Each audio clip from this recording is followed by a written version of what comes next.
And a good afternoon to you. First at noon, President Trump said Tuesday the U.S.-Israeli missile strikes on Iran was, quote, something that had to be done, arguing that he believed Tehran was getting ready to attack. 6 U.S. service members have been killed. Secretary of State Marco Rubio, Defense Secretary Pete Hegseth, and others are briefing Congress today. Aaron Navarro is on Capitol Hill with the latest.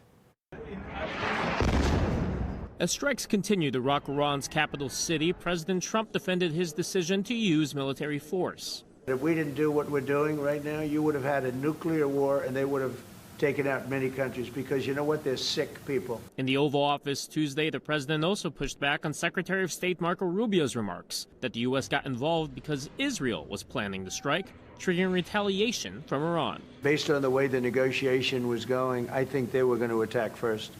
And I didn't want that to happen. So if anything, I might have forced Israel's hand. Israel sent troops into Lebanon Tuesday as the war widened, and Iran launched retaliatory strikes across the region, including a hit on the U.S. Embassy in Saudi Arabia. The State Department urged Americans in 14 countries across the Middle East to get out if they can. Here on Capitol Hill with Secretary Rubio, Defense Secretary Pete Hegseth, and others, briefing all members of Congress, Democrats wanted answers on the administration's justification for war and its endgame. There seems to be no clear goal, an objective that is achievable without a prolonged, forever war that envelops the entire region. I am troubled by the lack of a rationale. Is it the nuclear program? Is it missiles? Is it regime change? Is it oil? Both the House and Senate are set to vote on war powers resolutions this week that would require the president to seek congressional approval for any continued military action against Iran. Aaron Navarro, CBS News, Capitol Hill.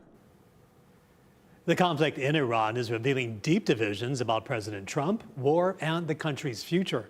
A few dozen protesters waved signs outside of the state capitol on Monday. They say the U.S. military had no right to bomb Iran. One of the demonstrators was from Iran who spoke out against the conflict, but we also spoke with another former resident who now lives in Hawaii who sees the war as the country's best chance to start a new government. You never liberate someone by bombing them. No one wants to be bombed. I think that's common sense. I'm kind of really emotional because it's like a full circle, and I know this time it's going to work out for the positive. Grassroots organizers say they plan to have another rally at the state capitol on March 28th.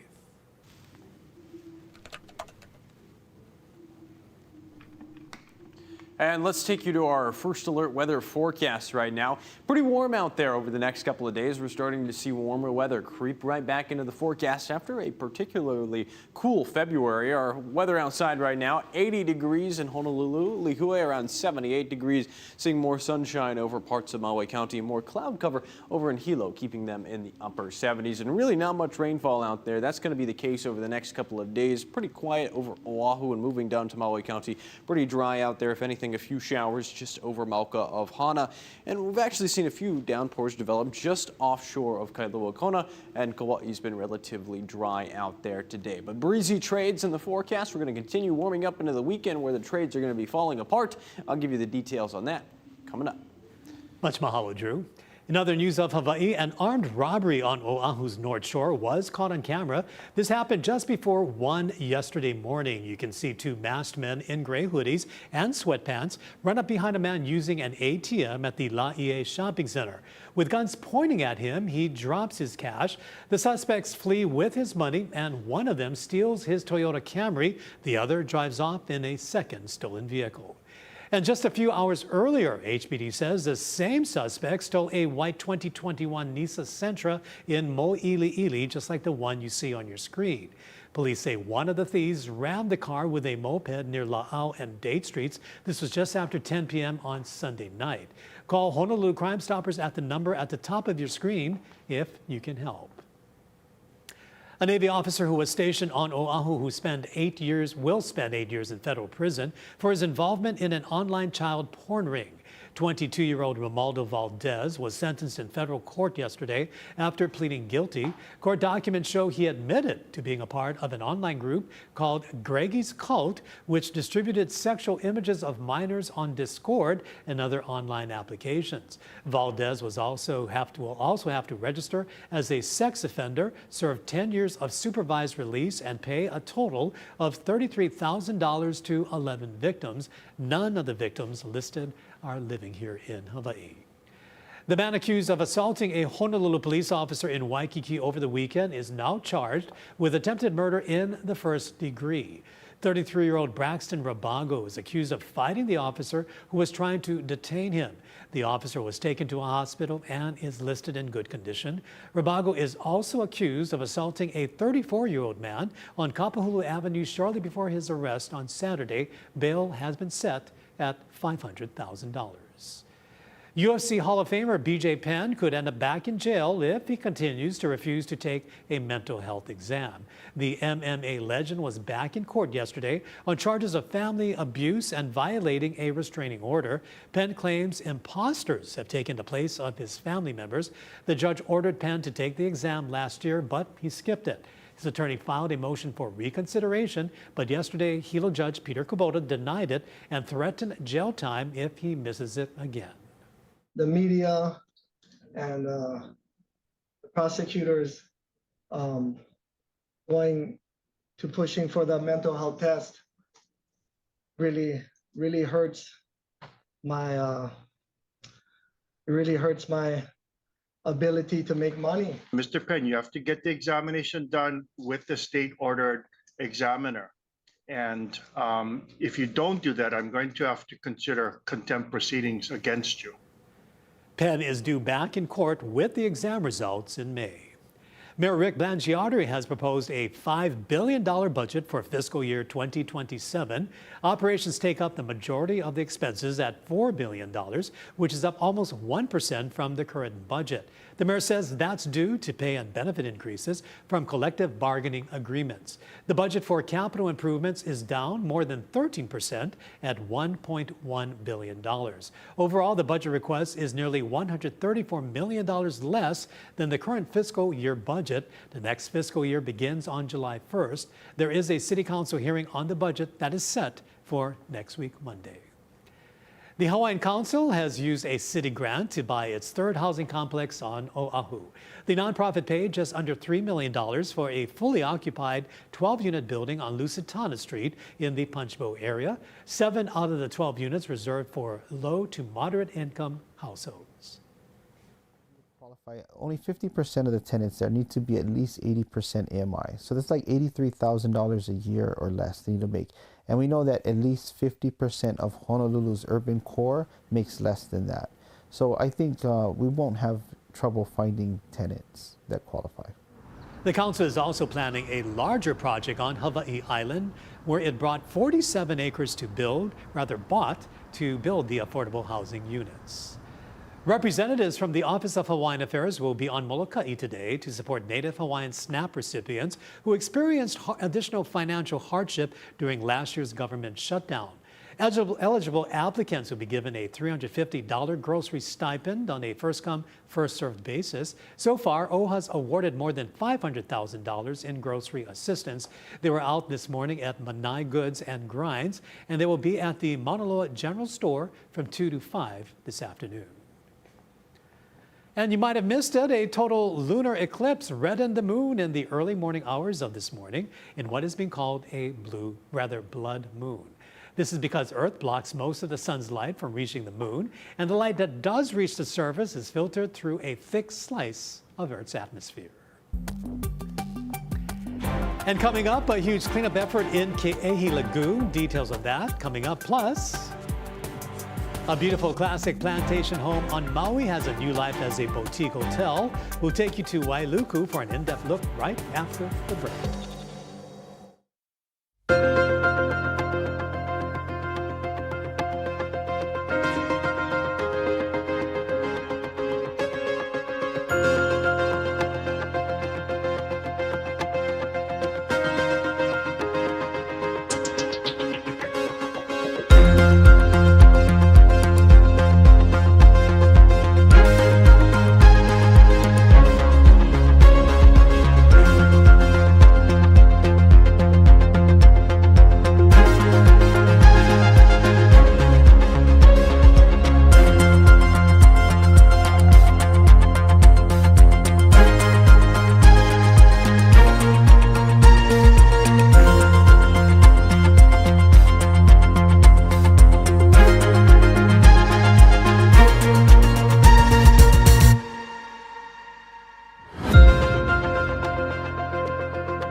Leaders say the cleanup of a floating homeless encampment in the Kalihi stream will take a massive effort and coordination.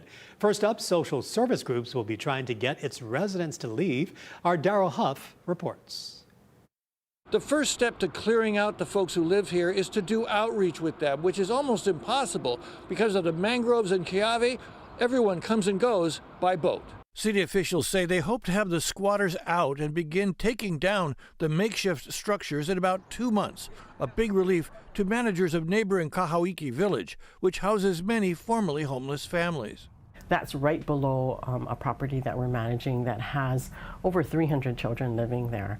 So that was of big concern to us. Institute for Human Services Executive Director Connie Mitchell said the squatters had tapped into their water and power, trespassed through the village, and created unsanitary conditions. I feel like in some ways they're really not respecting the Aina. You know, there's a lot of pollution going on. That is not a safe place for people to be. There's no ifs, ands, or buts about that. Partners in Care Executive Director Laura Thielen says what made the encampment possible is the overgrowth that hides it. Both nonprofit leaders say the foliage needs to be cut back and stay that way. Those mangroves grow real fast, along with the Keawe and everything. So if those things are allowed to build back up, then we're going to see people back there. Mitchell says IHS has been visiting the folks in the camp and convinced a few to accept services, but no one is sure whether others there are open to it. Thielen says it might help to have a prefab kauhale or other housing nearby where encampment residents might move together. So they're just like regular communities. You know, they want to help govern themselves. But if we expect them to go far away, they're more than likely not going to do it. If the nonprofits aren't able to convince everyone to leave voluntarily, the area will be posted with warning signs, and some of the holdouts may have to be removed by force. Reporting from Kalihi Stream, Daryl Huff, Hawaii News Now. The Waianae coast is often described as one way in and one way out, and that has many concern, and that's been a major concern for decades. Today, military and city officials are once again testing whether Kolikoli Pass could serve as a real emergency escape route. Casey Lund has more on this. Now, this is actually the second year that this exercise is taking place. This route really begins at Farrington Highway, and this is Lualule Naval Road. The route eventually goes over Kolikoli Pass, ends up at Schofield Barracks. So this used to be a commuter route, now of course just used for emergencies. They learned a lot of lessons when they did this last year and actually put it into real-world practice in July of 2025. A year ago, you were here when we did the first exercise, and at that time we've committed to making this into an annual exercise. And the purpose of the exercise is to be prepared to respond at the request of the city, the county, and the people of Hawaii if we need to open the pass. In July, as you mentioned, there was a need for us to exercise that, and we opened it up. We had tremendous response and flow of traffic through that pass, which required coordination with the Army on the other side of the pass. And the goal is to today is to have to give people the opportunity to drive through this in a time that is not an emergency necessarily. So when the time comes and they need to transit through it, they're familiar with it, and we intend to do this once a year moving forward. Very smooth and successful evacuation a few months back because of the tsunami. So today is a little different because the Department of Transportation did an exercise, something similar like this a few months ago, but today they opened it up to the members of the Waianae Coast. It's going to be huge because in this way, everybody can get on the same page immediately. Now, Waianae is the only district that does not have another access road out, and so this poses a huge safety risk. So this is going to be great for the Waianae Coast in case of emergency situation. We've heard from members of the public who say they'd like to see this be back open full time for folks to commute from the west side to central Oahu. Military officials say so far that's not the plan. They'll only be opening this when requested by the city and county of Honolulu for an emergency. Reporting on the west side, I'm Casey Lund for Hawaii News Now. A 100-year-old plantation-style home has found a new life on Maui as one-of-a-kind boutique hotel. For today's Stories of Hawaii, I visited the historic Wailuku Inn.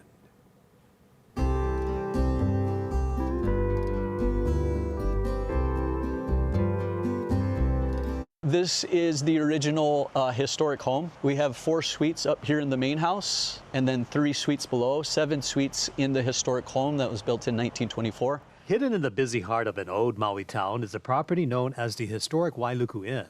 Owner Ramu Tremblay proudly gives us a tour of this former plantation home that eventually became a bed and breakfast, and now in its current life, it's a one-of-a-kind boutique hotel. Word of the historic Wailuku Inn has spread fast, with some rooms booked months in advance. That, says Tremblay, is what makes his job so enjoyable and rewarding. It's one of the most fulfilling parts. I just love encountering people who either it's their first time to Maui. We have a couple checking in later this week. They're coming to Maui for their baby moon, their first child, and they wanted it to be memorable. And while there are many world-class resorts on the island of Maui, you could say this facility has a non-resort feel to it, and instead a more intimate warmth that sets it apart from other guest accommodations. So we work with an amazing designer who lives up country in Haile Maile. Each suite has its own distinct look, combining a taste of old Hawaii with a modern twist. The biggest kind of compliments or things that people love is, again, kind of the design aspects of the property. That and kind of the setting, you know, it's like, again, non-resort-ish, kind of staying kind of like a local, but nice accommodations. It's also easy to see that Tremblay has a deep personal affection for this beautiful property, and there is a good reason why. He grew up in Maui and was friends with one of the former owners. When he would come home from college in the summer, he would often stay here.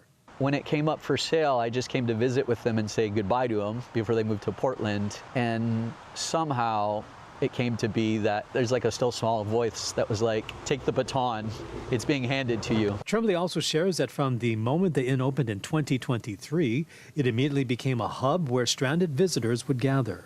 People were showing up from Lahaina, you know, who couldn't get back there. We had a European couple, couldn't get back there, showed up with just literally the clothes on their back. We had a doctor and nurse who couldn't get out there, who ended up staying here. They ended up volunteering in town to treat, you know, some of the fire victims. Many have since returned as Lahaina and the island of Maui continues to rebuild following the deadly fires. Tremblay says he is glad he was able to help during Maui's greatest time of need. This property, we ended up calling it Hale Ho Maikai, like House of Blessing, because it was clear to me that this place was more than just a house. It was like a place where people would come to be restored, etc. The historic Wailuku Inn, helping the Valley Isle retain that well-known saying, Maui no Ka'oi, translated to Maui is the best. And stick around. Coming up after the break, we've got your full first alert weather forecast. The details on the breezy trades coming up.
First Alert Weather with Drew Davis.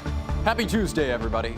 We're 2/5 of the way through the work week. Here's what we got in store in our first alert weather forecast. Jonathan laughed at that. I thought it was pretty funny. All right, here's what we've got. We've got breezy trade winds out there through Wednesday, scattered clouds and a few showers, and also some minor coastal flooding. Some higher than average high tides could lead to some nuisance flooding in lower lying areas like closer to docks or areas just below sea level. All right, a minor coastal flooding statement up until 6 a.m. on Wednesday for all areas highlighted in green. Again, it's mostly for low-lying areas. It's not going to be for everywhere.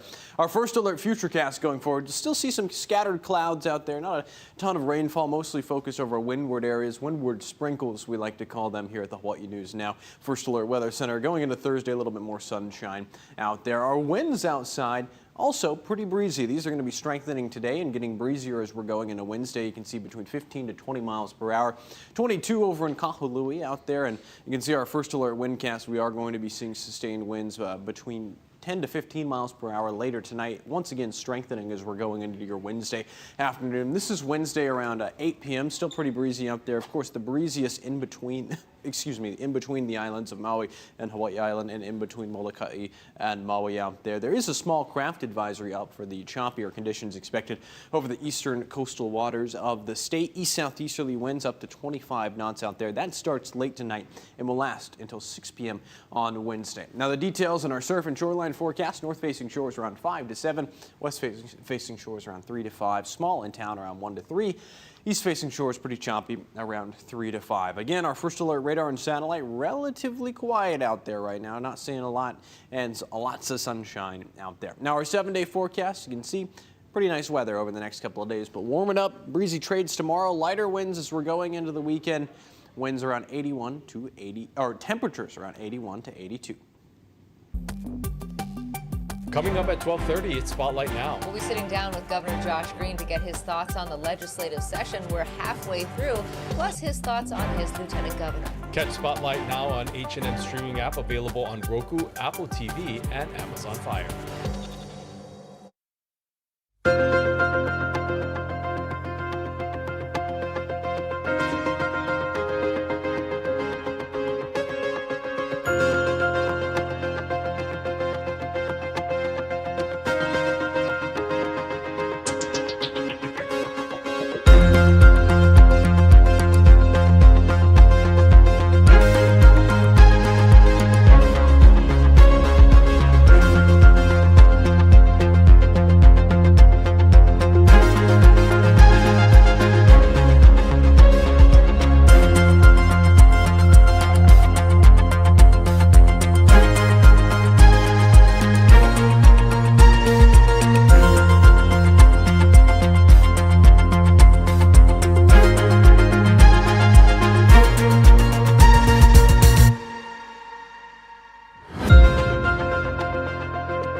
Time for some good news now. Yeah. Hundreds of people released lanterns into Taiwan's night sky last night. Now, the annual event marks the end of Lunar New Year's and the festivities that follow it. Take a look. Now, visitors write their wishes for the year ahead on lanterns before releasing them into the sky over in New Taipei. Sky lanterns were used to transmit military information in ancient China, but the festival nowadays is seen as a celebration representing peace. That's pretty, isn't it? Yeah, it's so cool to see those. Well, Drew, I know you've noticed, obviously, Ashley Nagaoka is not here, and she has a very good reason as to what's been happening in the past few days. Yeah, she's been gone a couple of days now, and we'll let our cutest H&N correspondent, Maverick, break the big news. It's so good. Who is that? Lucy and Ruby. That's right, bud. Well, big brother. You know, huh? How many sisters do you have? Two. We're so lucky. They're too heavy. They're so heavy. Isn't he a good correspondent? Ashley is now a mom of twins.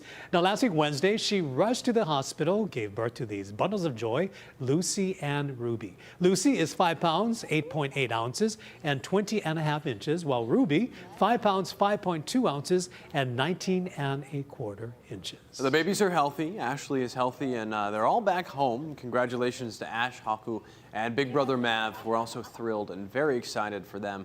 We're going to miss Ash while she's gone, but we're excited for them in this new chapter of life. Absolutely, right? Twins. Mark has twins. She has twins. Yeah. Stephanie has twins. A lot of twins. A lot of twins in the H&N newsroom. Yeah, that is true. I've been joking with them.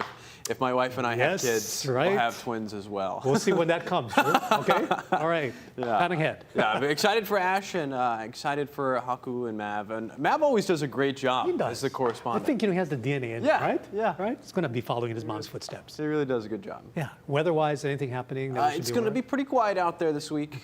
We've got nice sunny skies and breezy trades today and Wednesday, and lighter winds going into the weekend.